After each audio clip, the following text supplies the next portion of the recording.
আমরা পিছপা হই নাই। আমরা শেখ হাসিনার রক্ত চক্ষুকে উপেক্ষা করে তার পতন আন্দোলনে সারা দেশব্যাপী এক এবং ঐক্যবদ্ধ। কালকে থেকে আমাদের কয়েকটি I am Ox প্রোগ্রাম 1 জুলাই 5 আগস্ট শেখ হাসিনার পলায়ন এবং 6 তারিখে আমরা একটা বিজয় র্যালি করব। এই 36-37 দিনের বাংলাদেশ জাতীয়তাবাদী দলের পক্ষ থেকে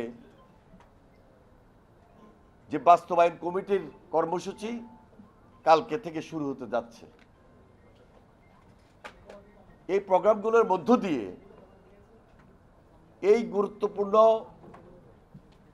সময়গুলোতে আমাদের নেতৃবৃন্দর অত্যন্ত দায়িত্বশীল এবং দিক নির্দেশনামূলক অনেক বক্তব্য থাকবে। সেই প্রোগ্রামগুলো অর্গানাইজ করার ক্ষেত্রে আমাদের বিশেষ কাজে যেতে হয়। তাই আজকেও বক্তব্য দিয়ে আমি চলে যাব, এই জন্য আমি আগেই বক্তব্যটা দিচ্ছি। আমাদের আজকে হলো 30 জুন। 1 জুলাই থেকে 5 আগস্ট পর্যন্ত গত বছরের এই দিনগুলোতে কতটুকু কঠিন সময় আমরা পার করেছি, কতজন আমরা এখানে উপস্থিত জেলে ছিলাম, বন্দী ছিলাম, মামলা হামলা অত্যাচার নির্যাতনের শিকার হয়েছিলাম। 17 বছরের গুম খুন এবং সর্বশেষ জুলাই আন্দোলনে যারা শহীদ হয়েছেন, আর হাসিনার ভয়ঙ্কর দানবীয় যে কর্মকাণ্ডগুলো ছিল,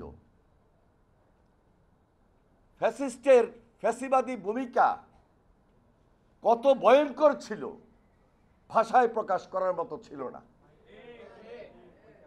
এই দিনটিতে, এই দিনগুলোতে কেউ তো বাড়িতে থাকতেই পারে নাই। কে কোথায় থাকবো, কে কিভাবে থাকবো, বড়ই চিন্তিত ছিলাম। আমাদের ভারপ্রাপ্ত চেয়ারম্যান জনাব তারেক রহমান তিনি প্রতিনিয়ত আমাদেরকে মনোবল দিয়েছেন, সাহস দিয়েছেন এবং দেশনেত্রী বেগম খালেদা জিয়া মিথ্যা মামলা সাজাপ্রাপ্ত হয়ে বন্দী থাকার পরও, অসুস্থ থাকার পরও তার পরামর্শ আমাদেরকে সাহস জুগিয়েছে। আমরা কিন্তু রাজপথ ছাড়ি নাই, আমরা পিছপা হই নাই।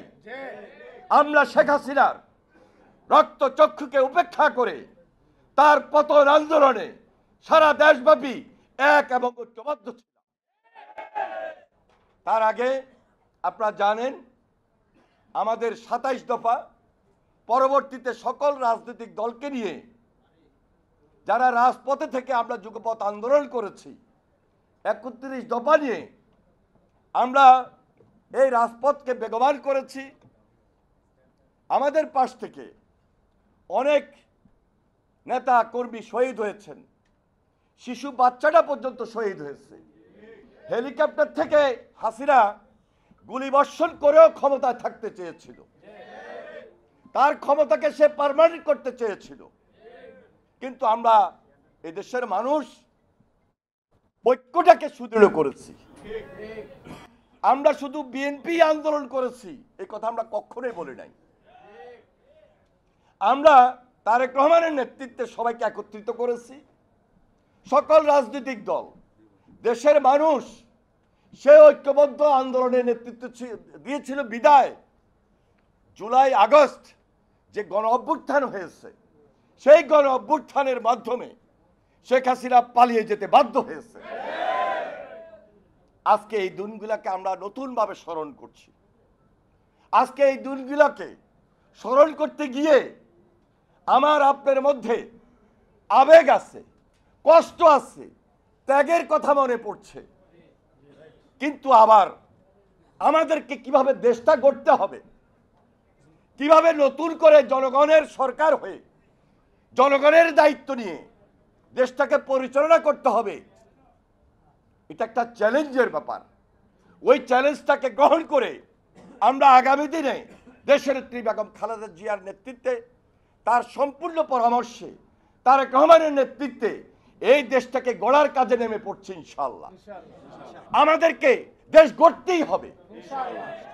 আমরা জানি বাধা আসবে, বিপত্তি আসবে, আঘাত আসবে, ষড়যন্ত্র হবে, তারপরেও এই বাংলাদেশ গড়ার ক্ষেত্রে শহীদ রাষ্ট্রপতি জিয়া রহমান যে স্বপ্ন দেখিয়েছেন, ওই স্বপ্নটাকে বাস্তবায়ন করার লক্ষ্যে এই দেশ গড়ার আর অন্য কোনো বিকল্প নাই।